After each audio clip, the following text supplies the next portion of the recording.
Yuk jadi bagian dari dakwah kami. Dukung operasional dakwah dan sosial kami, raih pahala amal jariah yang terus mengalir sampai hari kiamat. Assalamualaikum warahmatullahi wabarakatuh. Alhamdulillah, tidak pernah berhenti lisan kita sebagai orang muslim dan mukmin memuji dan memuja Allah. Dan dua susunan kata ini, alhamdulillah, telah Allah subhanahu wa ta'ala mudahkan dijadikan sebagai kalimat syukur, berterima kasih kepadanya. Bermula dari kita dipilih oleh Allah subhanahu wa ta'ala dari sekian banyak sperma yang tertumpahkan di rahim ibu kita, untuk kita lain dipilih lahir, kemudian dibebankan tugas untuk menjadi khalifah di muka bumi dan mengabdi kepada Allah subhanahu wa ta'ala, dan disiapkan segala macam fasilitasnya dari udara, air, kedua orang tua yang mengurus kita, makanan, minuman, dan apapun yang kalau kita hitung umur kita sampai hari ini, sulit sekali untuk menghitung nikmat-nikmat tersebut. Dan Allah subhanahu wa ta'ala juga sudah mengekalkan masalah itu dalam Al-Quran. Wa in ta'uddu ni'matallahi la tuhsuha. Kalau kalian ingin menghitung-hitung nikmat Allah, maka kalian tidak akan mampu. Berapa juta liter mungkin air yang sudah kita teguk selama kita hidup. Berapa banyak makanan, buah-buahan, sayuran, nasi atau beras biasanya, dan seterusnya, lauk-lauknya sudah kita konsumsi. Berapa banyak oksigen yang sudah kita hirup. Dan sekian banyak nikmat yang luar biasa ini, semua tujuannya agar kita mengabdi kepada Allah subhanahu wa ta'ala. Salah satunya kita duduk dalam majelis ilmu seperti ini untuk menjalankan tugas utama kita diciptakan dan dipilih oleh Allah subhanahu wa ta'ala. Allah kekalkan dalam surah Az-Zariyat tugas utama kita. Surah nomor 51 ayat 56. Wa ma khalaqtul jinna wal insa illa liya'budun. Aku tidak ciptakan jin dan manusia dilahirkan di muka bumi ini kecuali untuk mengabdi kepadaku. Memang untuk sholat, untuk majelis ilmu yang baru saja kita kerjakan keduanya, atau yang satu sholat tadi sudah, sekarang sementara berjalan majelis ilmunya. Memang untuk puasa, untuk sedekah, bakti sama orang tua, menjenguk orang sakit, haji dan umrah, berjihad, dan seterusnya. Dan kita bukan diciptakan justru untuk melakukan pelanggaran-pelanggaran agama, untuk berzina, berbohong, riba, mencuri, dan segala macam hal. Karena akibatnya sudah sangat jelas. Allah subhanahu wa ta'ala memastikan innal abrara lafi na'im. Semua orang-orang yang abrar, yang patuh, yang menjalankan tugas dan amanah yang dibebankan di pundaknya sebagai hamba Allah, mengabdi dan beribadah kepada Allah, pasti akan masuk ke dalam surga.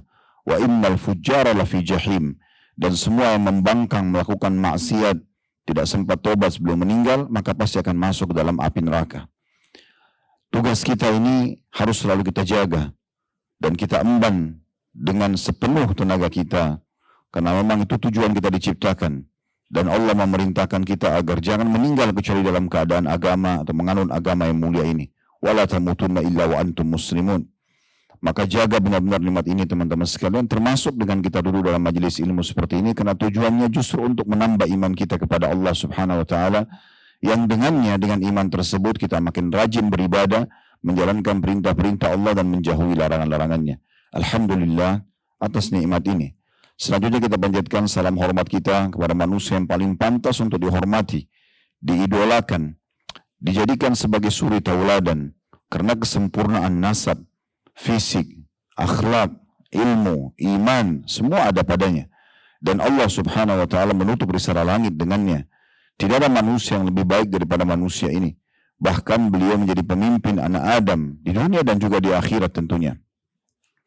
Dan mengucapkan salam hormat kepadanya dijadikan ibadah oleh Allah subhanahu wa ta'ala, maka sangat wajar setelah alhamdulillah memuji Allah sang pencipta, kita mengucapkan salawat dan taslim kepada Nabi besar Muhammad sallallahu alaihi wa ala alihi wa sahbihi wasallam.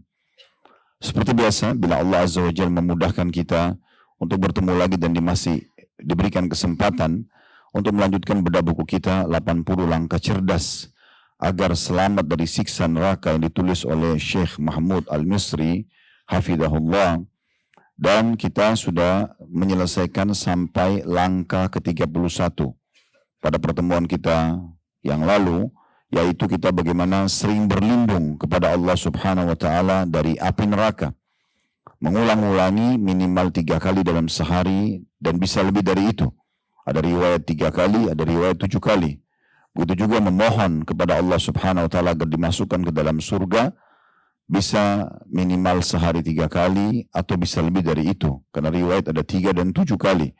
Maka siapapun yang berlindung kepada Allah Subhanahu wa taala dari neraka dalam sehari 3 kali, dia mengatakan misalnya, Allah lindungilah aku dari api nerakamu sampai 3 kali, maka Allah mengizinkan neraka untuk mengatakan, ya Allah, sungguhnya hambamu fulan telah berlindung kepadamu dariku, maka selamatkan ia dari aku.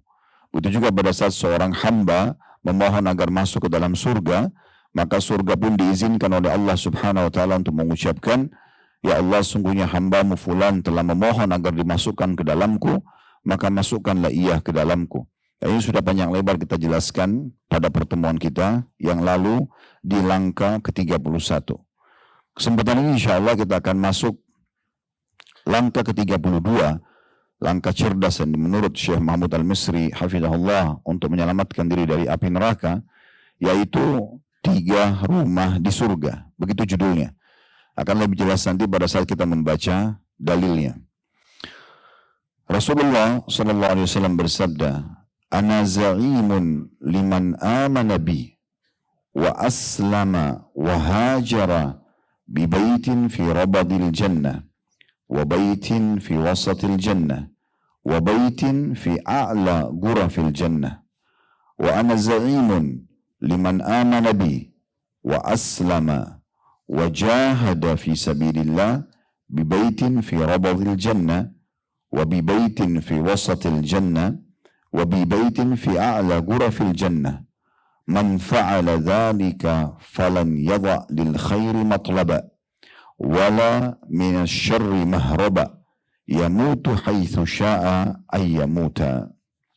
Terjemahannya, kata Nabi SAW, aku akan menjamin sebuah istana atau rumah di pinggir surga dan rumah di tengah surga serta rumah di bagian tertingginya surga bagi siapa yang beriman kepadaku, masuk Islam, kemudian hijrah.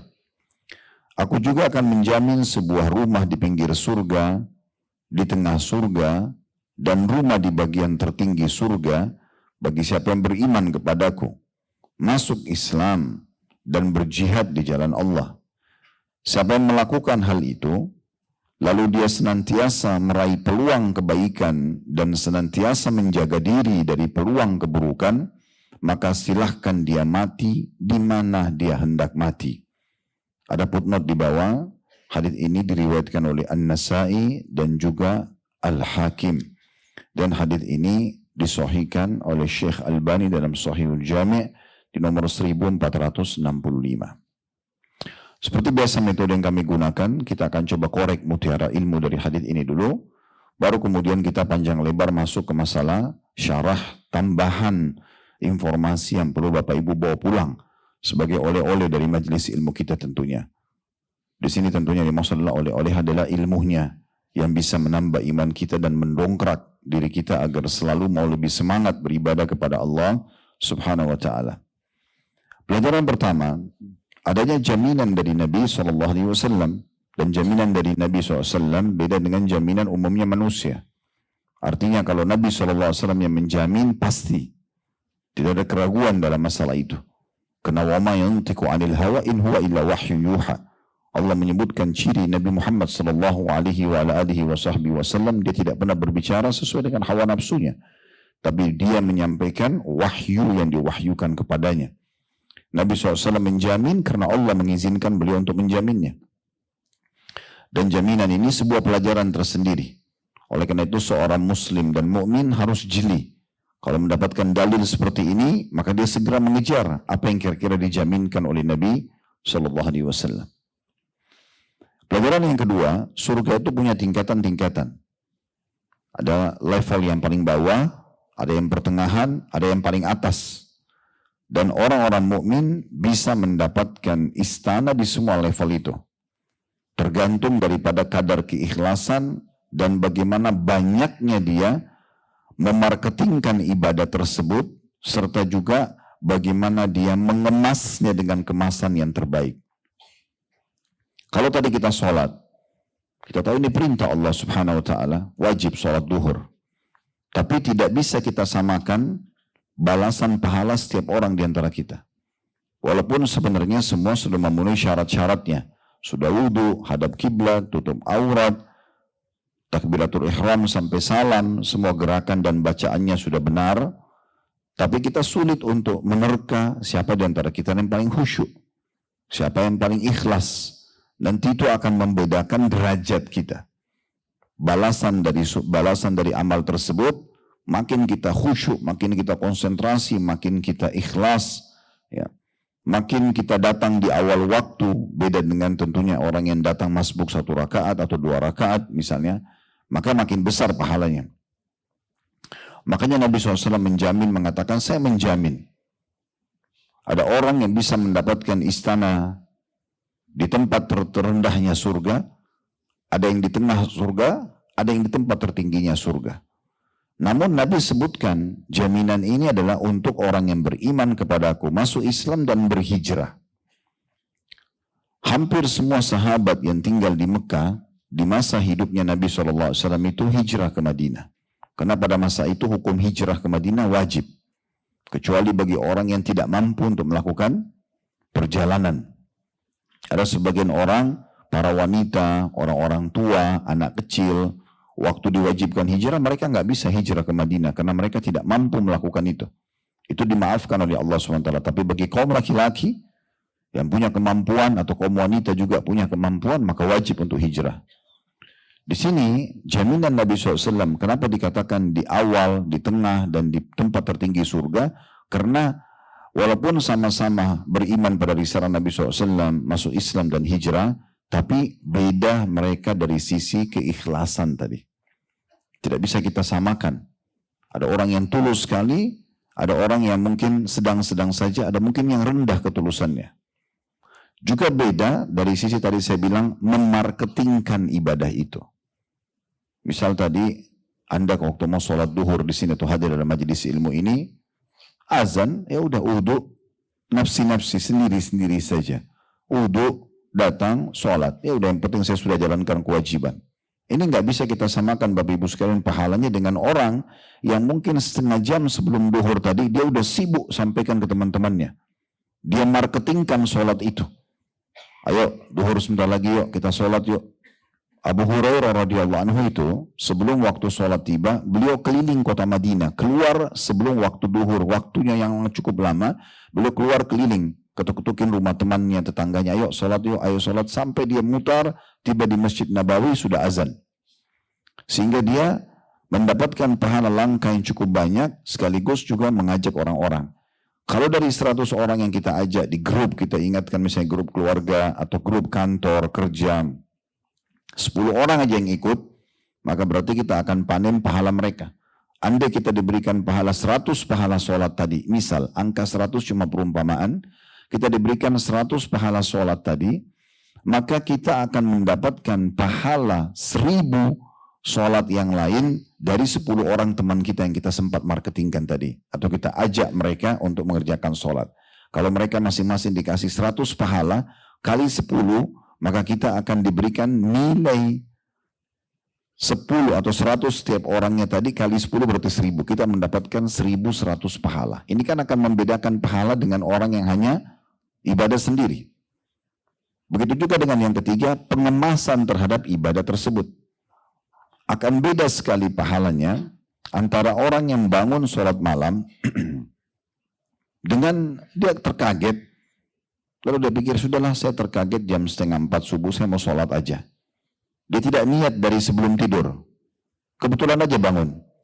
Udah dia wudhu, dia sholat dengan kostum dia yang ada. Misalnya bapak-bapak, mohon maaf, dengan celana trainingnya di rumah, pakaian tidurnya, yang penting aurat tertutup, dia sholat. Ada sejadah dia pakai, nggak ada sejadah juga dia tidak pakai. Surah apa yang terlintas di benaknya itu yang dia baca. Al-Asr, Al-Masad, Al-Ikhlas, Al-Falak misalnya. Lalu dia sholat. Ibu-ibu misalnya bangun, udah saya mau sholat aja deh. Mumpung menjelang subuh. Dia pakai mukenahnya, ya mungkin maaf sudah beberapa hari belum sempat dicuci. Dia wudhu, dia sholat, udah dia sholat saja. Ada pahalanya ada.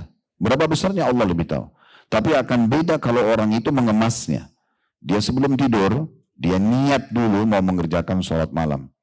Karena orang kalau niat mengerjakan satu amal soleh, walaupun dia belum mengerjakannya, dicatatkan baginya satu pahala. Kata Nabi SAW dalam hadis yang sahih, man hamma bihasanatin walam ya'malha kutiba lahu hasanatun kamilah. Siapa yang baru niat mengerjakan satu amal soleh, sebelum tidur dia niat sholat malam, dicatatkan baginya satu pahala lengkap sholat malam itu.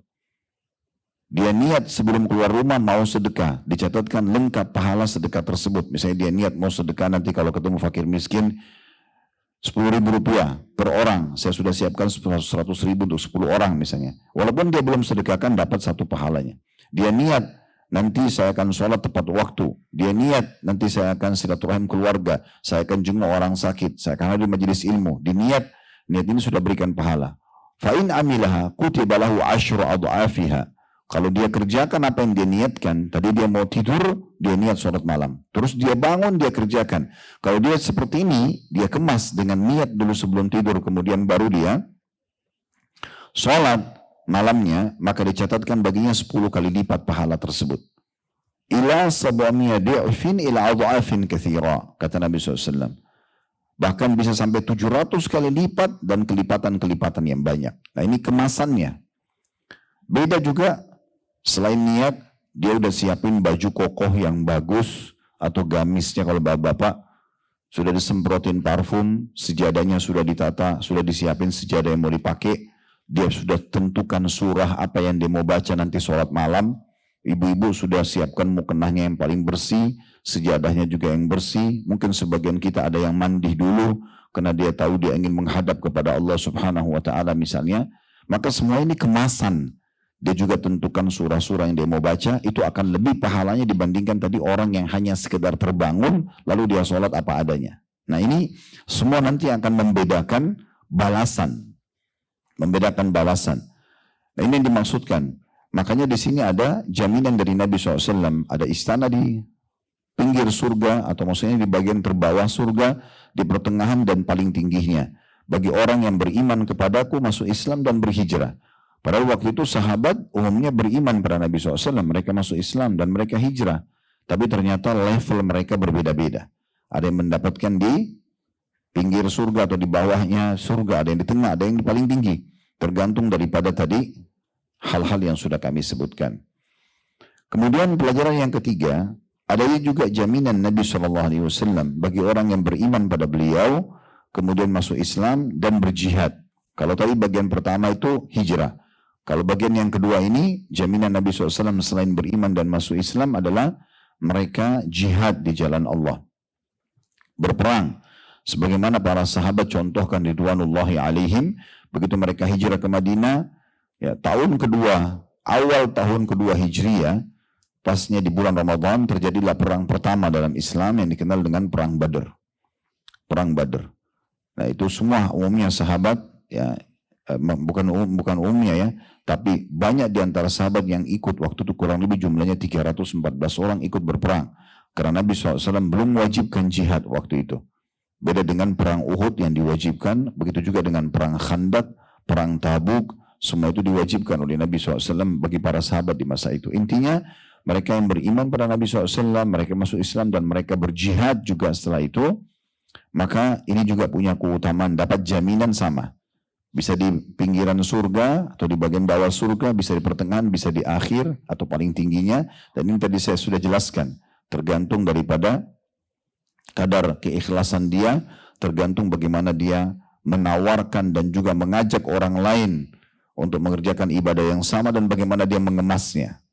Ya, kalau pernah dengar riwayat masalah kemasan ini juga, sabda Nabi SAW kepada para ummahatil mu'minin, istri-istri beliau, ridwanullahi alaihinna, kata Nabi SAW, orang yang paling pertama menyusulku dari kalian, dari para istri-istri beliau, adalah orang yang paling panjang tangannya.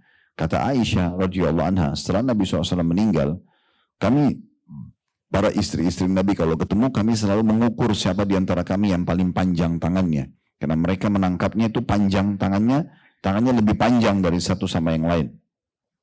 Kata Aisyah radhiyallahu anha, kami betul-betul baru memahami hadis ini setelah Zainab binti Jahash meninggal duluan. Ternyata Zainab binti Jahash radhiyallahu anha, istri Nabi SAW ini punya satu keunikan dalam bersedekah atau dalam ibadahnya. Jadi kalau orang biasanya bersedekah makanan, dia membeli jadi lalu membagikan, maka kalau Zainab dia lebih suka memasak dengan tangannya sendiri kemudian dibagikan. Maka ini kemasannya. Kalau orang biasa memberikan, mempersiapkan pasukan perang di masa itu dengan membeli baju perang, langsung dikasih baju perangnya, jadi seperti itu, maka kalau Zainab dijahit sendiri kemudian baru dia kasih. Nah ini kemasan ini yang membuat dia lebih mendapatkan ekstra pahala. Nah seperti itu gambarannya. Pelajaran yang terakhir dari hadis ini yang bisa kita ambil adalah bagaimana Nabi SAW luar biasa mengatakan, kalau ada orang yang sudah beriman kepadaku, dia kemudian masuk Islam di sini maksudnya, atau dia masuk Islam, kemudian dia perbaikin Islamnya, kemudian dia hijrah, kemudian dia jihad, ya. Dan setelah itu dia selalu melihat peluang-peluang kebaikan. Setiap ada kesempatan ibadah apa aja, selalu diraih sama dia. Tidak pernah dia terlambat. Dan setiap peluang dosa selalu dihindari. Kalau begini keadaannya, sudah menjadi muslim yang baik, beriman kepada Nabi SAW, dia menjadi seorang muslim yang baik, dia sudah hijrah, kemudian dia juga jihad, maka kemudian dia setelah itu sibuk mengerjakan kebaikan-kebaikan yang lain, dari sholatnya, dari puasanya, dari zikirnya, baca Qur'annya, berdoa dan seterusnya, dan dia selalu setiap ada kesempatan dosa ditolak sama dia, maka dia boleh mati kapan saja. Maksudnya Nabi SAW jamin, orang seperti ini sudah tidak ada halangan lagi untuk masuk ke dalam surga. Nah dari poin ini yang terakhir teman-teman sekalian, perlu kita titik beratkan pentingnya seorang muslim menyibukkan dirinya dengan amal-amal saleh. Dan selalu menutup peluang-peluang pintu dosa. Tidak boleh dibuka sama sekali. Karena amal saleh itu dipelajari untuk diamalkan, sementara dosa-dosa dipelajari untuk dihindari. Kita nggak perlu mengatakan misalnya babi itu diharamkan, saya mau coba dulu rasanya babi seperti apa. Zina itu diharamkan, saya mau coba dulu zina seperti apa. Atau riba, atau apapun yang diharamkan dalam agama. Karena semua itu tidak dibolehkan sama sekali. Dan dosa-dosa serta maksiat ini, bahasa kita supaya mudah difahami adalah pelanggaran. Dan semua pelanggaran sangat dekat dengan konsekuensi hukuman. Jadi jangan coba-coba, nggak usah dicoba-coba. Alhamdulillah, supaya kita tidak terjerumus dalam dosa, kita sudah punya opsinya. Kita ada opsi. Dari makanan diharamkan babi, kita bisa makan sapi, kambing, ayam, kelinci, semua hewan hair ada. Dari minuman keras, khamar, larangan narkotika, tidak boleh. Sudah diganti dengan susu, madu, sirup, air putih, banyak yang lainnya. Zina nggak boleh, dibukakan pintu nikah. Jadi ada solusinya, bukan tidak ada. Kalau tidak ada solusinya, mungkin wajar orang melanggar. Nah, ini pelajaran penting. Jadi bagaimana kita sibuk dengan kebaikan-kebaikan dan perintah-perintah agama dan kita jauhkan diri dari kemaksiatan. Ingat teman-teman, sabar itu ya, yang Allah sebutkan tentang ahli surga nanti. Mereka dikatakan oleh para malaikat, ya, bima sabartum, kalian masuk ke dalam surga ini karena kesabaran kalian. Kata ulama, sabar ada 3. Sabar dalam mengerjakan ketaatan, duduk dalam majelis ilmu seperti ini, duduk dengarin, sabar. Orang sholat, mungkin ada kesibukan, dia tetap sholat dulu. Mungkin dia mau makan, dia pengen ini, tapi ada waktu puasa. Misalnya dia masih mau aktivitas, tapi ada waktu untuk berzikir, misalnya zikir pagi petang misalnya, atau zikir habis sholat, seterusnya. Ya, maka dia bersabar dalam ketaatan tersebut. Yang kedua, sabar terhadap maksiat. Kalau ada penawaran untuk melakukan dosa, maka sabar, tolak. Semua orang pasti kita punya peluang berzina, berbohong, menipu, gunjing, fitnah. Semua orang dapat peluang itu. Beruntunglah orang yang paham, dia harus sabar di saat itu. Kontrol diri, enggak, saya enggak mau, ini agama haramkan. Sampai nanti hilang godaan tersebut. Yang ketiga baru sabar terhadap ujian harian, sakit, gangguan orang, dan segala macam. Kebanyakan orang paham sabar itu cuma poin yang terakhir saja. Sabar kalau sakit, sabar kalau ditipu orang. Padahal sebenarnya sabar yang lebih utama dari itu adalah sabar terhadap, atau sabar dalam mengerjakan ketaatan, kemudian sabar terhadap ya, maksiat atau meninggalkan kemaksiatan, baru sabar terhadap ujian harian. Baik, kita sekarang masuk lebih dalam kepada syarah, penjelasan. Yang pertama yang kita ingin tambahkan, keutamaan Islam itu sendiri. Karena di sini Nabi SAW mengatakan, Ya, aku menjamin istana di surga bagi orang yang beriman padaku masuk Islam. Lalu kemudian hijrah, potongan yang pertama tadi, dan potongan kedua jihad. Kita akan fokus membahas 3 poin ini. Islam ini teman-teman sekalian yang sedang Anda anut agama ini, kalau Anda dalam keadaan muslim seperti ini, Anda harus bersyukur kepada Allah SWT. Betul-betul Allah selamatkan Anda. Dan kita berada di atas cahaya dari Allah Subhanahu wa ta'ala. Allah sebutkan dalam surah Az-Zumar, surah nomor 39 dalam Al-Quran, dan juga ayatnya ayat 22. Dalam firman ini Allah mengatakan, afaman syarahallahu sadrahu lil islami fahuwa ala nuri min rabbih fawailun lil qasiyati qulubuhum min dzikrillah ulaika fi dhalalin mubin. Terjemahannya, apakah orang-orang yang dibukakan hatinya Allah buat dia lahir dalam keadaan Islam, kalau di antara kita sedang hadir dalam keadaan Islam itu sudah satu pilihan luar biasa. Atau di saat dewasa Allah buka hatinya, dapat hidayah menjadi mu'allaf, masuk Islam. Dikatakan, maka ia berada di atas cahaya Tuhannya. Apakah itu sama dengan orang-orang yang hatinya membatu? Dia tidak mau sama sekali ya, menganut agama Islam. Dapat penawaran, mendengarkan informasinya, tapi tetap saja tidak mau. Allah mengatakan bagi orang yang menolak tersebut, maka kecelakaan yang besarlah bagi mereka yang telah membatu hatinya. Sama sekali tidak mendapatkan hidayah Islam untuk mengingat Allah. Maksudnya masuk Islam di sini. Mereka itu dalam kesesatan yang nyata. Mereka itu dalam kesesatan yang nyata. Ya. Jadi, dari ayat ini kita lihat bagaimana luar biasanya Allah Subhanahu wa ta'ala memastikan bahwasanya orang yang dalam keadaan Islam, lahir dalam keadaan Islam, atau dia memang dapat hidayah, itu berada di atas cahaya Tuhannya. Selain agama Islam, maka tidak ada yang benar. Emang sudah begitu. Di sisi Allah Subhanahu wa ta'ala. Orang yang menganutnya boleh menganggap agama dia benar. Tapi kita sebagai seorang Muslim yang beriman kepada Allah Subhanahu wa ta'ala, tidak ada agama yang Allah terima yang benar kecuali Islam. Dan semua nabi-nabi Bapak Ibu sekalian agamanya satu, Islam.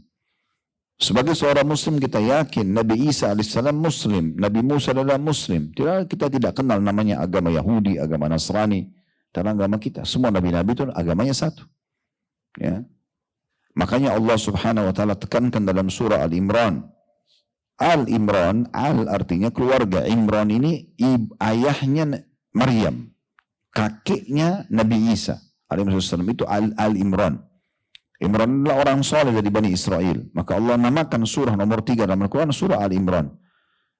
Di ayat 19-nya Allah mengatakan inna dina indallahil Islam.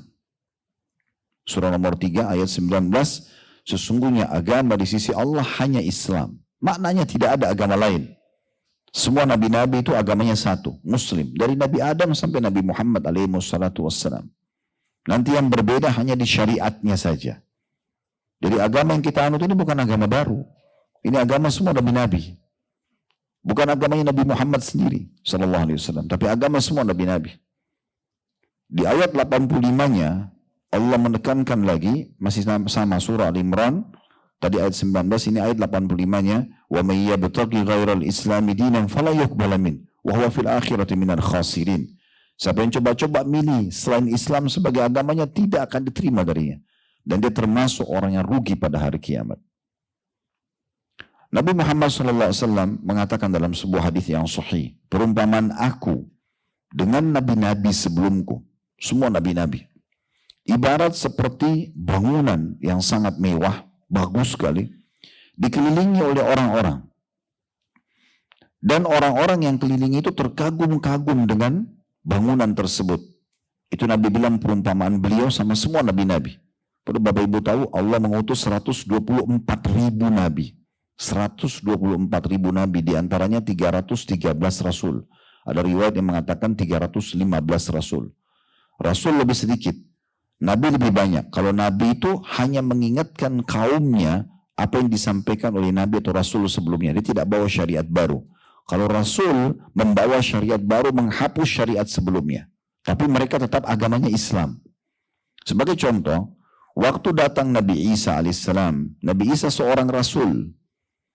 Dengan datangnya Isa alaihissalam dan membawa kitab Injil, berarti karena dia rasul, dia menghapus syariat rasul dan nabi sebelumnya. Contoh Nabi Musa alaihissalam. Nabi Musa rasul, ada kitab Taurat. Sebelumnya, setelah itu juga ada Nabi Daud, ada kitab Zabur yang wajib kita imani. Tapi dengan datangnya Injil, terhapuslah hukum kedua kitab ini. Tapi tetap diyakini ada kitab Taurat pernah turun, ada kitab Zabur pernah turun, ada diutus Nabi namanya Musa, ada diutus Nabi namanya Daud, iya. Tapi tidak lagi berlaku syariatnya. Begitulah kondisi Rasul, menghapus syariat sebelumnya, walaupun agama mereka satu. Nah, Nabi Muhammad SAW juga seorang Rasul, boleh membawa syariat baru dari dalam Al-Quran. Makanya syariat yang ada dalam Taurat dan Injil, Zabur sudah terhapus dengan datangnya Al-Quran. Tapi tetap wajib diimani pernah turun. Ya, Allah turunkan dari langit. Dan juga ada nabi-nabi dan rasul namanya Musa, ya, Daud, Sulaiman, Isa, dan seterusnya. Yang wajib Bapak Ibu imani nama-namanya, maksudnya yang Bapak Ibu tahu karena disebutkan dalam Al-Quran 25 nabi dan rasul. Ya, ini saja 25 nabi dan rasul, masih banyak yang belum tahu nama-namanya. Saya tidak tahu kalau Allah suruh kita wajib menghafal 124.000 nama nabi, ini bagaimana? Gitu ya. Yang jelas Bapak Ibu sekalian, kata Nabi Muhammad SAW kembali ke hadis tadi, perumpamaan aku dengan nabi-nabi semua sebelumku ibarat seperti bangunan yang sangat indah. Orang-orang mengelilinginya sambil terkagum-kagum dan mereka menemukan ada satu batu bata yang belum ditaruh. Mereka mengatakan, andai saja satu batu bata ini ditaruh maka sempurna bangunan ini. Apa kata Nabi Muhammad SAW? Ketahuilah, aku satu batu bata itu. Jadi Nabi Muhammad SAW bukan bawa agama baru. Agama Islam ini agama semua nabi-nabi. Nabi Muhammad cuma menyempurnakan saja. Makanya keyakinan kita sebagai seorang muslim, semua nabi-nabi sebelum kita adalah muslim. Nabi Isa muslim, Nabi Musa muslim, semua nabi-nabi ya adalah orang-orang muslim. Jadi kita ini bukan agama baru. Kalau ada yang bertanya, kenapa Ustaz kita yang dapat predikat muslim, kenapa orang Yahudi tidak dapat predikat muslim, kenapa orang Nasrani tidak dapat predikat muslim? Kalau yang beriman di masa nabi mereka, sebelum datang Rasul setelahnya, seperti pengikut dari Nabi Musa beriman di masa Nabi Musa, itu dikatakan muslim. Sampai datangnya Nabi Isa alaihissalam membawa syariat baru dengan kitab Injil, mereka wajib menyempurnakan iman mereka dengan Nabi Isa. Cuma orang Yahudi nggak mau. Makanya kalau kita tanya orang-orang Nasrani, menurut kalian Yahudi beriman enggak? Mereka bilang kafir. Kenapa mereka bilang kafir? Karena mereka tidak menyempurnakan keislamannya, keimanannya, itu dengan risalah Nabi Isa. Nah begitu juga kita kaum muslimin sekarang, umat Muhammad SAW. Kenapa kita masih menganggap mereka kafir? Karena mereka tidak menyempurnakan dengan Nabi dan Rasul terakhir. Dan seperti itulah kurang lebih gambaran tentang masalah Islam. Baik teman-teman sekalian, Islam ini, kalau ada orang yang masuk Islam, dan saya sarankan ini ya, semua teman-teman yang hadir di sini, kalau masih ada teman kantornya, kerabatnya, yang non-muslim, jangan tunda untuk menawarkan Islam. Minimal tanya saja, misalnya mengatakan bagaimana pendapat kamu tentang Islam. Biarkan dia menjelaskan apa yang dia pahami selama ini, baik atau buruknya. Kemudian kita tawakal Allah, kita cuma mengatakan kenapa tidak masuk Islam misalnya. Atau kalau ada hal-hal yang buruk yang dia sampaikan, Anda bisa jawab, tapi saya seorang muslim, saya tahu agama saya tidak begitu, tapi yang kami fahami begini dan begini misalnya. Kita jelaskan saja. Hidayah di tangan Allah. Dakwah itu Bapak Ibu sekalian, menyampaikan Islam pada orang lain, menyampaikan syariat, kayak saya sekarang bicara depan Bapak Ibu sekalian, ini penyampaian. Saya tidak bisa memaksakan. Dakwah itu bukan penerimaan. Saya nggak bisa paksakan harus diterima. Tapi tugas saya, sebagaimana tugas para teman-teman da'i semuanya, dan guru-guru kita para ulama, terus kemudian di sebelumnya lagi para nabi-nabi dan rasul, itu hanya menyampaikan. Tidak bisa dipaksakan. Makanya Nabi Muhammad SAW, Allah katakan dalam Al-Quran, tugasmu hanya balak, ma'alaika innal balak, tugasmu hanya menyampaikan. Nggak ada lagi yang lain. Nabi SAW sempat sedih, pamannya Abu Talib tidak masuk Islam.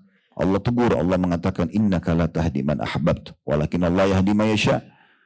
Kau tidak bisa berikan hidayah, hai Muhammad, kepada siapa yang kau inginkan, tapi Allah memberikan hidayah kepada siapa yang dia inginkan. Jadi tugas kita hanya menyampaikan. Jangan, tidak usah khawatir, nanti terima nggak ya? Itu bukan tugas kita diterima atau tidak. Sampaikan aja. Umumnya orang masuk Islam teman-teman sekalian, kalau yang saya alami pengalaman pribadi ya, itu unik-unik itu. Ada yang masuk Islam hanya karena dengar azan, merasa merinding, ada yang kadang-kadang hanya melihat pakaian muslim, ada yang mendengarkan beberapa ayat dari Al-Quran.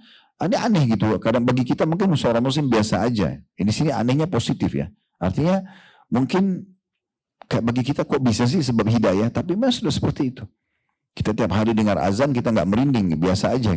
Tapi ada orang pernah masuk Islam di tangan saya, seorang ibu waktu itu di Sulawesi, saya tanya, kenapa ibu mau masuk Islam? Dia bilang, karena saya setiap kali dengar azan dekat rumah saya, itu saya merasa merinding. Saya merasa terharu gitu. Maka saya tiba-tiba mengatakan, ini nggak mungkin kalau bukan sesuatu yang benar. Kemudian dia masuk Islam, syahadat, lalu kemudian dia pelajari Islam. Contohnya. Ada juga pernah saya menghadapi di kota Makassar waktu itu, sebelum kami pindah ke Jakarta, ada dua orang syekh, seorang kita kiai ustadz dari Saudi, datang ditugaskan pemerintah Saudi, kerjasama sama pemerintah kita untuk mengajar. Satu di Universitas Muslim Indonesia di Makassar, satu di Universitas negeri, ya, Islam negeri, atau IAIN gitu ya.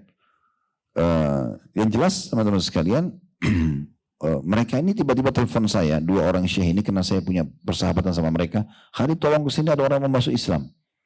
Saya datang ke sana, ternyata seorang penjual obat, marketing obat, ya, bawa ke apotik, ke klinik itu. Beragama Katolik. Saya tanya, kenapa mas mau masuk Islam? Dia bilang, saya kagum melihat dua orang Arab ini, kok setiap azan mereka selalu ke masjid. Patuh sekali gitu. Apa yang mendorong mereka selalu bolak-balik? Saya aja seminggu sekali ke gereja, kadang-kadang masih malas, dia bilang. Karena itu dia mau masuk Islam. Jadi kadang-kadang agak unik gitu ya. Masuk Islam itu kadang-kadang gitu. Jadi bukan tugas kita, oh saya harus menjadi seorang Dr. Zakir Naik atau Ahmad Didat untuk bisa memasukkan orang Muslim. Tidak, bukan seperti itu kok. Yang penting kita ajak mereka berdiskusi di agama kita, selesai. Kita bisa hadiahkan buku, hadiahkan Quran terjemahan. Masalah dia tidak terima itu urusan lain. Yang penting kita sudah berusaha. Ya. Dan Nabi SAW bersabda kepada Ali radhiyallahu anhu pada saat disuruh bebasin benteng atau menyerang benteng Khaybar, setelah Nabi SAW mengepung sekitar 43 hari dan belum Allah berikan izin, di hari itu Allah janjikan akan dibuka. Dan Nabi SAW membentuk pasukan kecil dipimpin oleh Ali bin Abi Thalib. Kata Nabi SAW, hai Ali, majulah dengan sangat tenang menuju ke benteng mereka, tawarkan dulu mereka Islam. Kalau mereka sampai menerima Islam dan ada orang dapat hidayah satu saja disebabkan karena panggilanmu, kamu yang mengajak mereka masuk Islam, maka itu lebih baik daripada unta merah untukmu. Kalau mereka nolak baru bayar jizyah upeti, kalau mereka nolak baru perangi mereka dengan izin Allah Subhanahu wa taala. Nah, seperti itu gambarannya, ya. Jadi tugas kita hanya menyampaikan, jangan ditunda, sampaikan. Ya, tugas kita itu.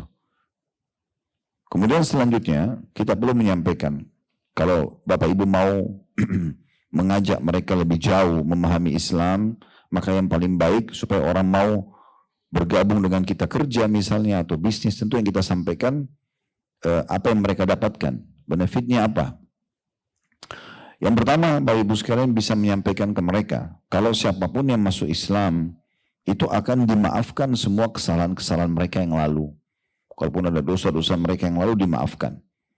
Beranjak daripada firman Allah SWT surah Al-Anfal, surah nomor 8 ayat 38.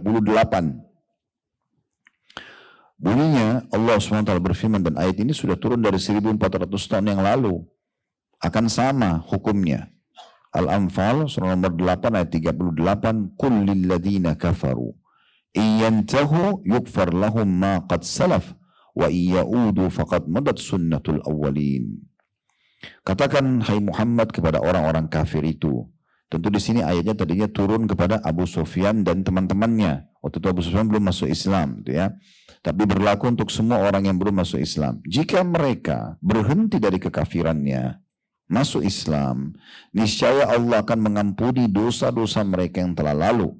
Dan jika mereka kembali tetap menolak Islam, memerangi Nabi SAW, memerangi agama Islam ini, sungguh akan berlaku kepada mereka apa yang telah Allah lakukan terhadap umat-umat sebelum yang telah kufur dengan kebinasaan.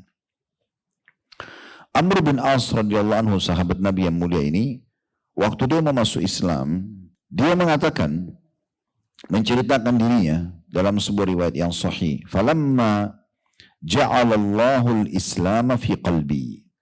Waktu Allah masukkan Islam dalam hatiku, ataitu Nabiya sallallahu alaihi wasallam faqultu. Aku lalu mendatangi Nabi sallallahu alaihi wasallam seraya berkata pada beliau, "Ubsut yaminak fala ubayyaka." Ulurkan tangan kananmu, aku akan membaiatmu. Maksudnya mau masuk Islam. Fabassata yaminah, maka Nabi SAW pun mengulurkan tangan kanannya. Qala, maka Amr bin As mengatakan, faqabattu yadi. Lalu kemudian pada saat aku juga mau salami tangan Nabi, tiba-tiba aku tarik kembali tanganku. Maka Nabi SAW mengatakan kepada Amr, malaka ya Amr, ada apa dengan kau hai Amr? Kenapa tadinya sudah mau masuk Islam, tiba-tiba nggak jadi salaman nih? Kenapa? Qala qultu aradtu an ashtarifa. Saya mau kasih syarat dulu ya Rasulullah. Saya mau ada syaratnya dulu. Qala tashtaritu bimada. Kata Nabi SAW, kau mau kasih syarat apa untuk masuk Islam? Qultu ay yukfara li. Aku berharap agar aku dimaafkan. Yang masuk Islam ini dosa aku dimaafkan dulu. Kenapa Amr bin As katakan ini? Perlu Bapak Ibu tahu, Amr bin As ini dulunya duta Quraisy untuk menjemput 83 orang-orang muslim yang hijrah ke Ethiopia. Karena dulu di Mekah mereka menyiksa umat Islam dan diblokade. Semua orang yang tanya tentang Islam di Mekah dipukul, digebukin. Siapa saja kalau kita waktu itu hidup di masa itu, kita datang di Mekah lalu tanya, saya dengar di sini ada orang namanya Muhammad ngaku Rasul. Langsung kita digebukin. Dikeroyokin satu Mekah. Hartanya diambil. Kadang-kadang kalau dia misalnya dari kalangan orang-orang yang tidak dikenal dibunuh. Jadi orang takut untuk nanya. Makanya 13 tahun Nabi SAW dakwah di Mekah, yang masuk Islam cuma 153 orang. 83 hijrah ke Ethiopia, 70 tinggal bersama Nabi SAW di Mekah. Itu pun yang hijrah ke Ethiopia, waktu Allah Azza wa Jalla izinkan Nabi SAW sampaikan kepada sahabat, Allah sudah izinkan kalian silakan hijrah ke Ethiopia, di sana ada raja yang adil. Itulah Najasyi radhiyallahu anhu yang akhirnya masuk Islam dan meninggal dalam keadaan Islam gitu ya. Masuk Islam di tangan Ja'far bin Abi Thalib. Yang jelas Ja'far bin Abi Thalib dan teman-temannya hijrah ke sana. Quraisy mengutus Amr bin As sebagai dutanya khusus untuk menjemput 83 ini dan membawa ke Mekah untuk disiksa lagi. Walaupun dia tidak berhasil. Tapi subhanallah hidayah datang di sana. Waktu Amr bin As melihat Najasyi aja masuk Islam, dia pun tersentuh. Raja waktu itu yang termasuk terkenal di dunia. Mungkin seperti kita presiden di masa sekarang, presiden negara adik kuasa lah, masuk Islam. Itu berarti ada sesuatu yang besar. Maka dia pun akhirnya menyatakan mau masuk Islam. Tapi dia tahu dia punya banyak dosa. Dosanya dulu menyembah berhala, orang-orang Quraisy dulu begitu ya, macam-macam. Mereka membunuh anak perempuan mereka memakan bangkai, mereka banyak melakukan pelanggaran-pelanggaran, mengundi nasib dengan anak panah, dengan burung dan segala macam. Banyak kesalahan-kesalahan. Bahkan ada di antara orang-orang mereka yang kalau tidak mampu beli baju untuk tawaf di Ka'bah, baju dari Mekah, mereka tawaf telanjang. Mereka tawaf sambil bersiul dan tepuk tangan. Begitu dijelaskan dalam Al-Quran, banyak kesalahan-kesalahan. Maka Amr bin As merasa bersalah, sekarang saya mau masuk Islam. Tapi diampuni nggak sih dosa-dosa saya kalau saya masuk Islam? Dan ini tidak ada orang masuk Islam seperti beliau. Maka Nabi SAW mengatakan, Qala, ama alimta annal Islam yahdimu ma kana qablah. Hai Amr, apa kau belum tahu? Kalau siapapun yang masuk Islam, maka semua yang lalu-lalu maaf kesalahannya sudah dimaafkan dengan Islam. Wa annal hijrata tahdimu ma kana qablaha. Hijrah pun, nanti kan kita jelaskan makna hijrah di situ ya. Hijrah pun ya, di jalan Allah akan membersihkan dosa-dosa yang lalu. Wa annal hajja yahdimu ma kana qablah. Dan haji pun kalau ikhlas karena Allah akan membersihkan kesalahan-kesalahan yang lalu. Begitu juga disebutkan kalau ada orang masuk Islam kemudian dia memperbaiki Islamnya, ini ada tambahan ekstra ya. Sebagaimana disebutkan dalam hadis Abu Hurairah radhiyallahu anhu bahwasanya Nabi SAW mengatakan idza ahsana ahadukum islamah Kalau salah seorang kalian masuk Islam dan dia perbaikin Islamnya itu, dia terus pelajari, dia tekuni, dia praktekin, فَكُلُّ حَسَنَةٍ يَعْمَلُهَا تُكْتَبُ بِعَشْرِ أَمْثَالِهَا إِلَى 700 ضِعْفٍ. Maka setiap kebaikan-kebaikan yang dia lakukan setelah masuk Islam akan dicatatkan atau dilipat gandakan 10 kali lipat sampai 700 kali lipat. Wa kullu sayyi'atin ya'maluha tuktabu bimithliha hatta yalqallah. Dan kalaupun dia buat dosa maka hanya dicatat satu dosa saja sampai nanti dia bertemu dengan Allah Subhanahu wa taala, ya. Hadis yang pertama tadi itu diriwayatkan oleh Imam Muslim dan hadis yang kedua juga diriwayatkan oleh Imam Muslim yang kita bacakan tadi, ya. Selanjutnya juga ada hadis Nabi SAW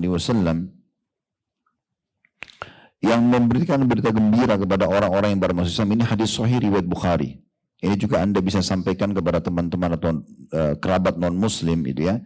Kalau Anda masuk Islam, maka semua yang pernah dikerjakan sebelum Islam yang dianggap baik dalam Islam akan dicatat pahala. Contoh misalnya silaturahim keluarga, bersedekah, menjenguk orang sakit, misal contoh, ya. Semua itu kan dalam Islam dianggap amal baik, cuma belum dicatat bagi seseorang yang belum syahadat. Nah, kalau dia masuk Islam, semua yang pernah dia kerjakan sebelum masuk Islam ditarik. Jadi pahala semuanya. Tadinya belum dicatat karena belum Muslim. Itu sesuai dengan hadis Hakim bin Hizam radhiyallahu anhu, hadis Bukhari. Qala qultu, dia mengatakan, aku berkata, ya Rasulullah, ara'aita asya'a kuntu atahannatsu biha fil jahiliyah. Ya Rasulullah, bagaimana pendapat Anda tentang yang dulu aku pernah kerjakan di masa jahiliyah sebelum masuk Islam? Min sadaqatin, dari sedekah-sedekah yang aku keluarkan. Au ataqatin, atau bebasin budak. Au silaturahimin, atau silaturahim, ketemu sama keluarga segala macam. Fahal fiha min ajr, itu masih dicatat pahala enggak? Tapi itu kan aku belum masuk Islam, sempat berbuat kebaikan-kebaikan tersebut. Faqala Nabi sallallahu alaihi wasallam, maka Nabi SAW bersabda, aslamta ala ma salafa min khair. Kamu masuk Islam bersama dengan kebaikan-kebaikan masa lalumu. Jadi yang pernah dia bakti sama orang tuanya, yang pernah dia silaturahim keluarga, yang pernah dia sedekah, semua itu akan dicatat tetap pahala di sisi Allah Subhanahu wa taala yang dulu dia kerjakan sebelum dia masuk Islam. Begitu juga dia akan diselamatkan dari api neraka, karena orang yang meninggal dalam keadaan non muslim masuk neraka. Gak bisa dipungkiri itu. Riwayat yang sahih juga bagaimana disebutkan Nabi SAW pernah mengunjungi seorang anak muda Yahudi yang sakit keras. Dan kebetulan pernah kerja membantu-bantu Nabi SAW di rumah beliau. Dari Anas radhiyallahu anhu beliau mengatakan, qala kana gulamu Yahudiyyun yakhdimu an-Nabiy sallallahu alaihi wasallam. Dulu ada satu anak muda Yahudi ikut bantu-bantu Nabi, jadi pembantunya Nabi sallallahu alaihi wasallam. Famarida fa'atahu an-Nabiy sallallahu alaihi wasallam. Satu hari dia sakit, Nabi SAW pun menjenguknya. Kemudian dikatakan atau ya'udu, ya. Famarida dikatakan fa'atahu an-Nabiy sallallahu alaihi wasallam ya'udu. Dia sakit lalu Nabi SAW datang menjenguknya. Faqa'ada inda ra'sihi faqala lah aslim. Nabi SAW berdiri di atas kepalanya seraya mengatakan kepada anak muda Yahudi, masuk Islamlah. Fanadhara ila abihi wa huwa indahu. Maka anak itu pun melirik matanya ke ayahnya. Betul, ayahnya ada di situ. Faqala lahu, ayahnya lalu mengatakan, ati Abul Qasim. Patuhilah ayahnya Qasim. Maksudnya Nabi Muhammad SAW. Fa'aslam, maka anak muda itu pun masuk Islam. Syahadat dia. Fakharaja Nabi sallallahu alaihi wasallam wa huwa yaqul alhamdulillahilladzi anqadhahu minan nar. Maka Nabi SAW keluar dari sisi anak muda itu selaya mengatakan segala puji dan puja kehadirat Allah yang telah menyelamatkan dia dari api neraka. Hadis ini diriwayatkan oleh Bukhari. Kemudian dalam hadis yang lain juga kata Nabi SAW dari hadis Abu Hurairah, innahu la yadkhulul jannata illa nafsun muslimatun. Tidak mungkin ada yang masuk surga nanti kecuali orang yang jiwanya muslimah. Muslim maksudnya. Wa innallaha la yu'ayyidu hadad din birrajulil fajir. Dan Allah bisa saja mendatangkan penolong untuk agama ini dari orang-orang yang fajir. Maksudnya orang-orang yang tidak faham agama, jauh dari agama. Tapi Allah bisa datangkan mereka untuk membela agama ini. Hadis riwayat Bukhari dan juga Muslim. Demikian pula Bapak Ibu sekalian, Allah Subhanahu wa taala memuji melalui lisan Nabi Muhammad sallallahu alaihi wasallam orang yang masuk Islam ya dengan keberuntungan, dijanjikan rezeki yang luas. Kalau dia masuk Islam, kemudian dia nikmati prosesi Islamnya itu, dia pelajari, dia praktikin, dan dia merasa bersyukur, berterima kasih pada Allah dengan sifat qanaah, merasa cukup dengan rezeki yang Allah berikan sampai dia meninggal dunia. Sebagaimana dalam sabda Nabi SAW melalui hadis Abdullah bin Amr bin As radhiyallahu anhuma, tadi kita ceritakan Amr bin As, ini anaknya bernama Abdullah meriwayatkan hadis. Anna Rasulullah sallallahu alaihi wasallam qaal, Nabi SAW bersabda, qad aflaha man aslam.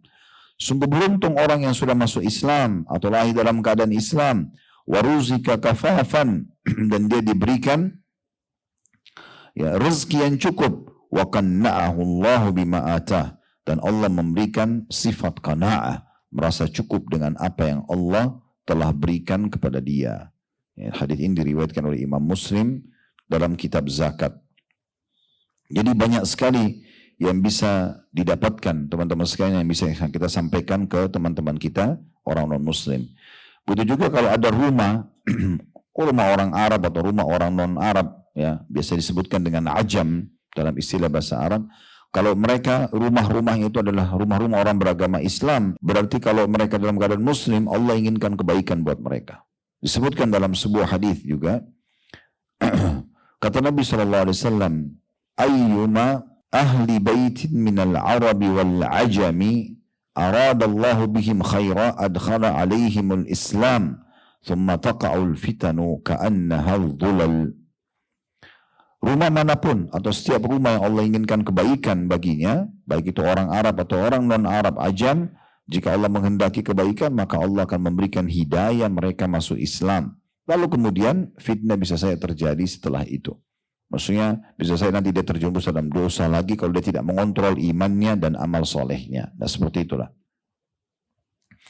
Orang-orang yang masuk Islam, teman-teman sekalian, maka akan terus berlanjut rezekinya di dunia dan juga di akhirat.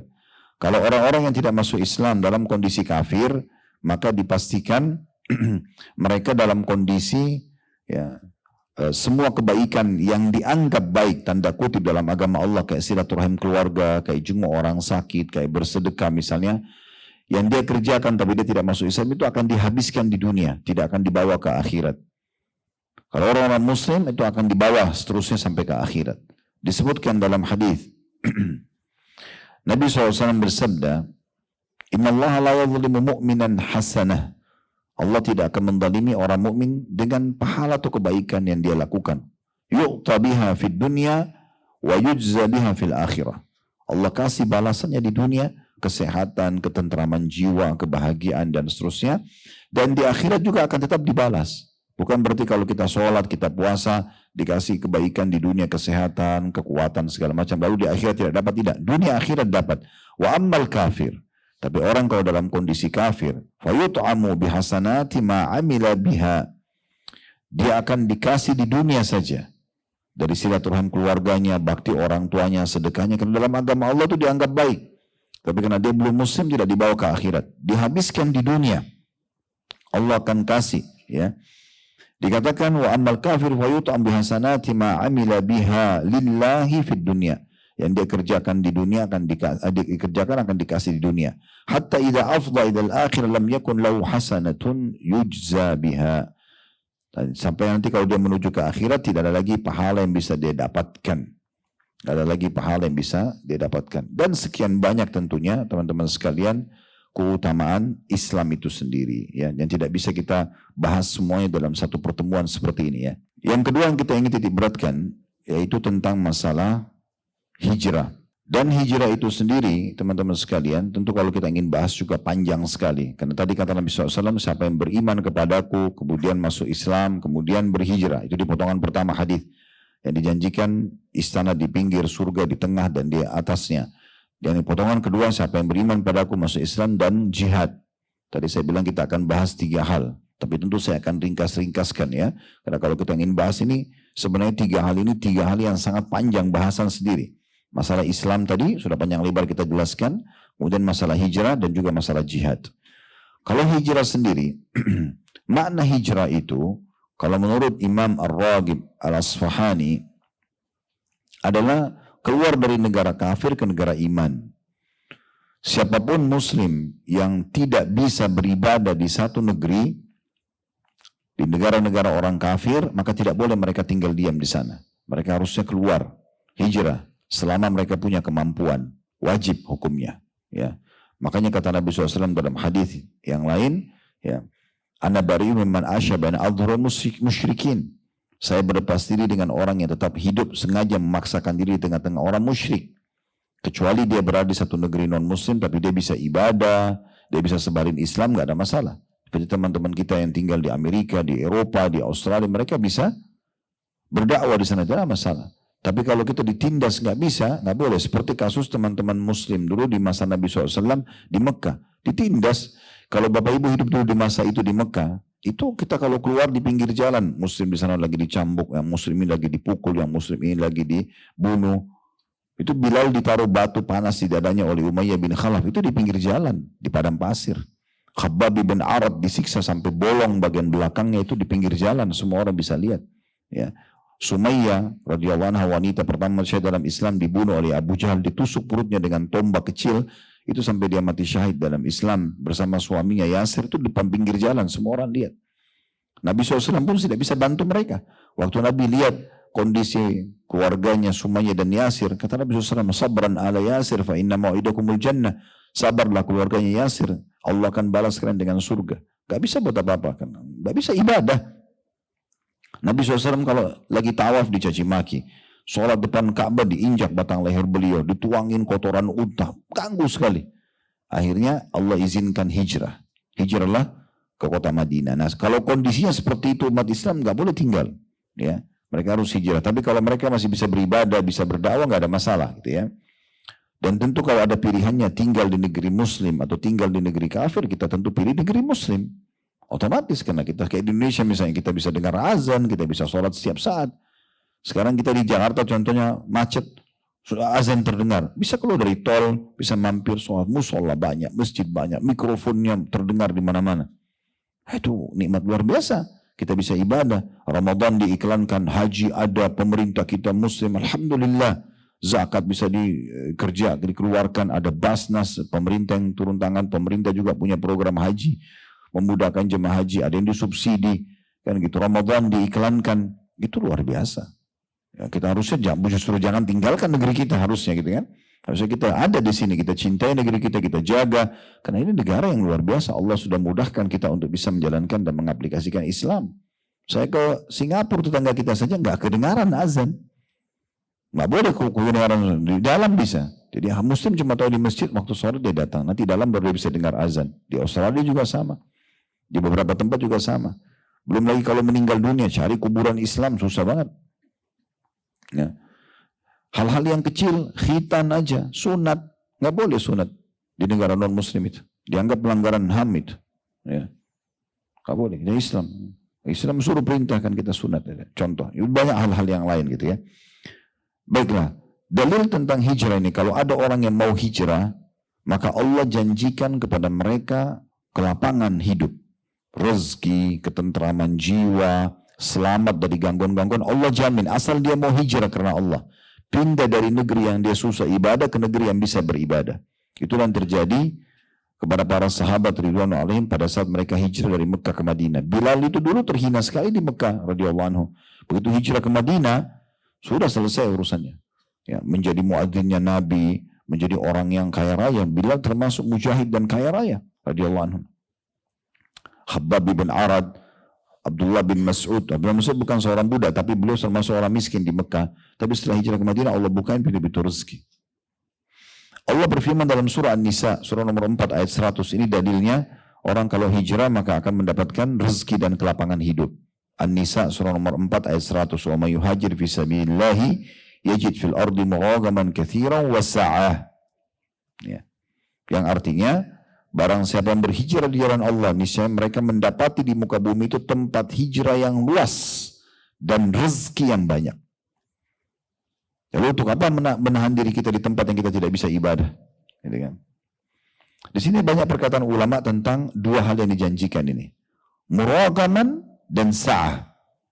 Apa yang dimaksud dalam ayat di sini? Terjemahan di Al-Quran kita itu ya rezeki yang banyak. Tempat hijrah yang luas ya, dan rezeki yang banyak. Maka ulama coba kita lihat seperti Imam Ar-Razi rahimahullah mengatakan, barang siapa yang berhijrah di jalan Allah, dia pindah ke negeri yang dia bisa beribadah, negeri Islam dari negeri kafir yang dia susah ibadah, niscaya akan mendapatkan di negeri yang barunya itu kebaikan, kenikmatan yang menjadi sebab kehinaan dan kekecewaan para musuh yang berada di negeri asalnya. Sebab orang yang memisahkan diri dan pergi ke negeri asing sehingga mendapatkan ketentraman di sana, lalu berita itu sampai kepada orang-orang yang ada di negeri asalnya, maka niscaya penduduk asli negeri itu akan merasa malu atas buruknya muamalah atau perlakuan mereka, sehingga dengan begitu mereka merasa terhina. Sedangkan yang dimaksud dengan sa'a, kan Allah janjikan muragaman wa sa'a. Muragaman itu berarti tempat hijrah yang lapang, yang bisa membuat musuhnya merasa terganggu dan terhina malah, karena dia malah hidup tentram di negerinya. Seperti Nabi Muhammad SAW waktu di Mekah tertindas sekali. Bahkan sampai pada saat beliau dan para sahabatnya hijrah ke Madinah, itu rumahnya diambil, harta-hartanya diambil. Tapi begitu hijrah ke Madinah, Nabi SAW jadi raja. Bahkan kembali ke Mekah merebut dengan kekuatan militer 10.000 orang datang mengepung Mekah dan merebut dan menaklukkannya gitu. Kemudian sa'a dimaksudkan adalah keluasan rezeki. Kalau muragaman berarti tempat tinggal yang nyaman dan selamat dari serangan musuh, kata Ar-Raghib tadi. Kemudian kata Ar-Razi ya. Kemudian kata ya, sa'a, Ibnu Abbas mengatakan adalah yang dimaksud keluasan rezeki. Jadi akan dibukakan pintu-pintu rezeki kebutuhannya. Itu juga dipilih oleh Ar-Rabi, Dahaq, dan mayoritas ulama. Dan Imam Malik mengatakan keluasan negeri. Artinya dia akan leluasa untuk bisa memulai hidupnya lagi. Nah seperti itulah. Ya. Jadi dari sini kita ambil pelajaran bagaimana orang kalau hijrah di jalan Allah Subhanahu wa taala itu akan dibukakan kelapangan kehidupan. Lalu untuk apa dia tidak mau hijrah, gitu ya. Bisa juga makna hijrah di sini adalah sabda Nabi SAW, al-muhajiru man hajara ma nahallahu an. Orang yang hijrah juga maksud dalamnya adalah orang yang meninggalkan apa yang sudah Allah larang. Yang Allah larang ya. Jadi betul juga istilah itu kalau misalnya ada orang yang tadinya jauh dari agama, mohon maaf Bapak Ibu misalnya, masih melakukan kemaksiatan apa, terus tiba-tiba ikut di pengajian, sadar, taubat, lalu dia ubah, dia mengatakan saya hijrah, itu benar juga. Maksudnya dia hijrah dari keadaan keterpurukan iman kepada ketaatan iman, gitu ya. Nah itu juga masuk dalam istilah hijrah, ya. Jadi kalau kita kembali tadi ke dalam surah An-Nisa itu, barang siapa yang hijrah, wa may yuhajir fisabilillah, hijrah dan Allah yajid fil ardi muragaman katsiran wa sa'a. Muragaman artinya kelapangan negeri, dia tentram, dia bahagia, tadinya tertindas, tadinya terganggu, tadinya ketakutan menjadi tenang, dan sa'a, kelapangan rezeki. Lalu Allah bilang lanjutan ayatnya, wa may yakhruj min baiti muhajiran ila Allahi wa rasulih. Dan siapa yang keluar dari rumahnya yang dia tertekan tidak bisa ibadah di negerinya, dia hijrah karena Allah dan Rasulnya, thumma yudrikul maut faqad waqa ajru 'ala Allah. Kemudian dia meninggal dunia, maka pahalanya sudah ada di sisi Allah. Wa kana Allahu ghafurur rahima. Allah Maha Pengampun lagi Maha Penyayang.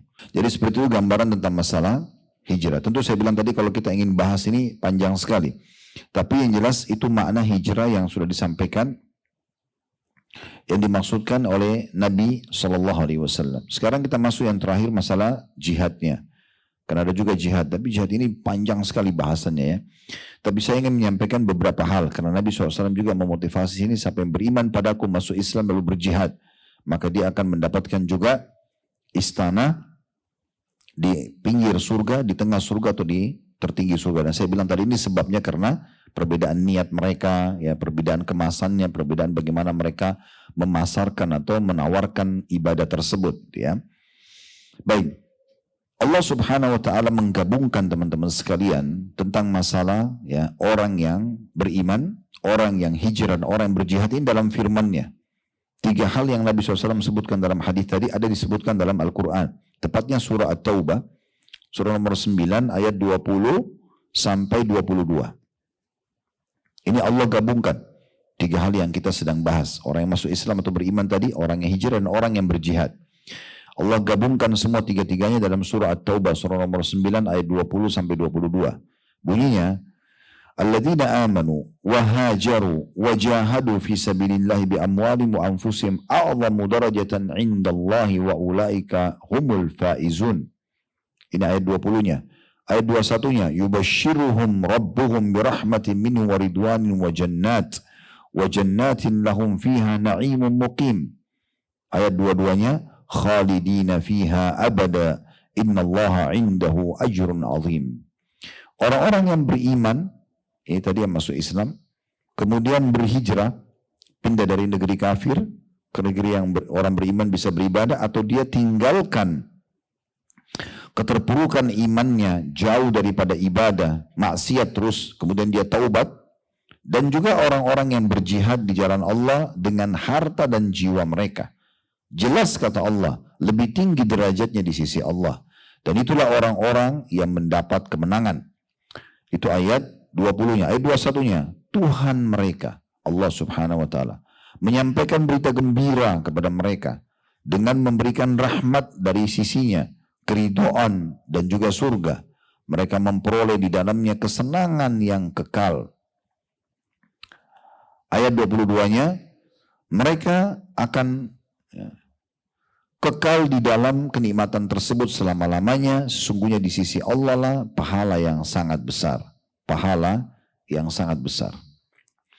Saya akan pilih 2 buah hadis saja, karena bahasan jihad cukup panjang sekali.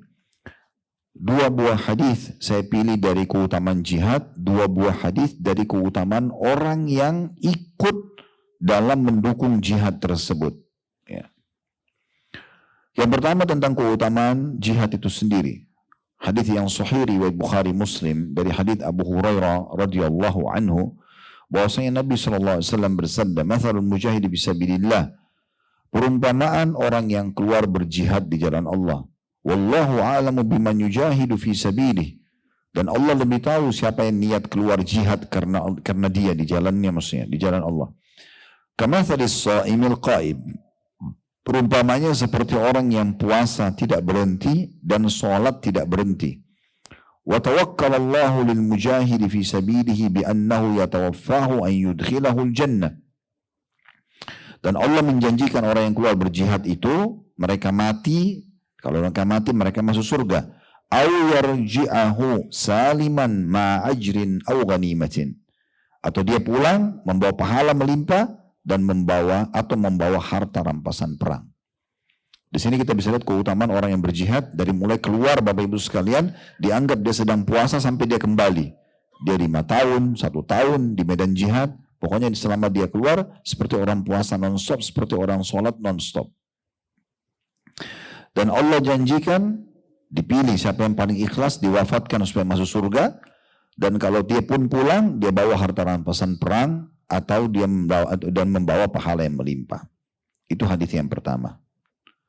Kemudian hadis yang kedua yang kita janjikan tadi tentang masalah keutamaan jihad. Ditanyakan kepada Nabi SAW dari hadis Abdullah bin Mas'ud radhiyallahu anhu, ayyul amali afdal? Amal apa yang paling afdal? Dalam Islam, perbuatan ibadah yang paling besar pahalanya sisi Allah, yang paling Allah sukai, yang paling cepat mengampuni dosa-dosa, mengangkat derajat. Faqala, Nabi SAW mengatakan, imanun billah. Yang paling pertama engkau beriman kepada Allah. Atau imanu billah. Ya. Imanu billahi wa rasulih. Engkau beriman kepada Allah dan Rasulnya. Qila, thumma madha? Ditanyakan lagi kepada beliau. Lalu apa setelah iman kepada Allah dan Rasulnya? Qala al-jihadu fisabilillah. Berperang di jalan Allah. Qila, thumma madha? Lalu kemudian yang ketiga ditanya apa lagi? Thumma madha? Qala hajjum mabrur. Kata Nabi SAW, haji yang mabrur. Di sini jihad datang paling afdal setelah beriman kepada Allah dan Rasulnya. Sekarang dua hadis terakhir tentang masalah, atau dua hadis ini saya pilih aja. Satu hadis tentang masalah keutamaan orang yang membiayai jihad. Ya, ini kenapa saya singgung, karena berhubungan dengan teman-teman kita di Palestina, kemarin dibombardir segala macam. Bagi Anda yang sempat menyumbang, memberikan harta, apakah melalui Basnas pemerintah kita atau mungkin lembaga-lembaga sosial yang sudah dapat izin dari pemerintahan kita, bantu ke sana, dipakai untuk memberikan makan, karena mereka lagi jihad, mereka lagi diserang. Kita membiayai itu, kita sama pahalanya ikut perang. Karena kan kita lagi tidak terjadi peperangan, gitu kan. Dan justru ada ancaman bagi orang yang tidak ikut partisipasi. Nah, kita tutup dengan dua buah hadis ini. Kalau masalah pahala orang yang ikut partisipasi, mempersiapkan peperangan atau membiayai mereka atau memberikan apalah kebutuhannya, makanan, minuman, karena walaupun sekarang penyerangan Gaza sudah diberhentikan, ada gentatan senjata, tapi mereka dalam kondisi ribat. Ribat itu maksudnya berjaga-jaga di jalan Allah Subhanahu wa taala. Karena mereka bisa setiap saat dikhianati. Dan itu tradisi orang Yahudi, mereka suka berkhianat. Itu dikatakan sendiri oleh Abdullah bin Salam radhiyallahu anhu. Ini adalah sahabat Nabi dari pendeta Yahudi yang masuk Islam. Waktu dia masuk Islam, dia mengatakan, ya Rasulullah, innal Yahuda qaum ghadar. Wah ya Rasulullah, orang Yahudi itu suka berkhianat. Ya. Dia sebutkan itu kenapa? Karena dia tahu sendiri, dia pendetanya. Saya mau masuk Islam ya Rasulullah, tapi tolong jangan sampaikan ke mereka masuk Islamku. Jangan sampaikan. Karena kalau Anda sampaikan masuk Islamku, maka mereka akan berbicara ya hal yang buruk tentang aku. Jadi jangan buru-buru. Maka Nabi SAW atur strategi. Abdullah bin Salam setelah masuk Islam, disuruh sembunyi di belakang dinding, lalu Nabi SAW undang pendeta-pendeta Yahudi. Lalu Nabi SAW mengatakan, hai Yahudi, bertakwalah sama Allah, masuk Islamlah, agama Islam itu begini. Dijelaskan panjang lebar Islam, mereka nolak. Udah, kami nggak mau masuk Islam. Lalu kata Nabi SAW, bagaimana pendapat kalian tentang Abdullah bin Salam? Nah, ini pendeta Yahudi tadi yang mereka kenal ini, itu sudah masuk Islam. Dan mereka tidak tahu kalau masuk Islam. Dan belum SAW bilang, mereka pengkhianat ya Rasulullah. Nah, ini contohnya, pengkhianatannya begini. Mereka bisa ubah tiba-tiba itu. Maka mereka bilang, oh itu adalah ulama kami, anaknya ulama kami. Abdullah bin Salam itu ulamanya, ulama kami, ayahnya juga ulama kami. Dan itu orang terhormat di sisi kami. Kata Nabi SAW, bagaimana kalau dia masuk Islam? Mereka bilang mustahil, nggak mungkin. Nabi bilang, hai Abdullah keluarlah. Abdullah keluar, Abdullah syahadat. Setelah itu Abdullah mengatakan setelah syahadat depan mereka, hai Yahudi, bertakwalah sama Allah, masuk Islamlah. Kalian tahu ini agama benar sebenarnya. Tiba-tiba mereka balik, mereka mengatakan dia adalah orang terburuk di antara kami dan anaknya orang yang paling buruk di antara kami. Mereka bisa balik seketika. Makanya dari dulu, dari 1948 mereka dirikan negara di sana, itu mereka masih setelah berapa kali berkhianat, damai serang lagi, begitu terus. Nah makanya berarti masih sangat terbuka kita untuk membantu. Teman-teman kalau lihat lembaga-lembaga sosial itu bantu. Ikut serta dengan doa. Selain harta, kalau kita pun tidak sempat harta, doakan supaya Allah berikan mereka kemerdekaan sebagaimana Allah berikan kita.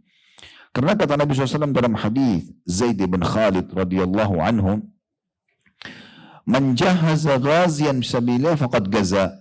Siapa yang ikut mempersiapkan perlengkapan perang, maka dia seperti ikut berperang. Kalau di masa dulu siapin untanya, siapin kudanya, siapin pedangnya, perisainya. Di masa sekarang Anda berikan sumbangan. Kita tidak tahu mereka pakai apa melawan musuh mereka nanti.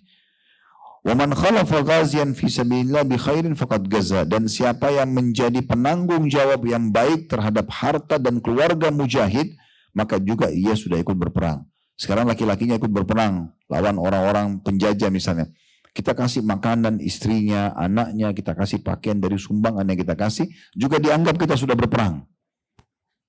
Itu kan besar sekali keutamanya. Kenapa disia-siakan ini? Kenapa kotak-kotak amal tentang Palestina lewati saja? Sumbang 10.000, 100.000 berapa? Itu sama dengan kita berperang. Susahnya apa? Korek kantong masukin di kotak amal. Allah juga akan gantikan lagi.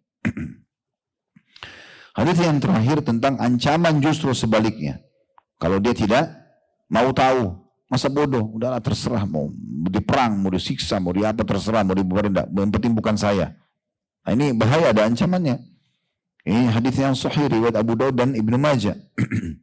Dari hadis Abu Umamah radhiyallahu anhu bahwasanya Nabi SAW mengatakan man lam yagzu au yujahiz ghazian.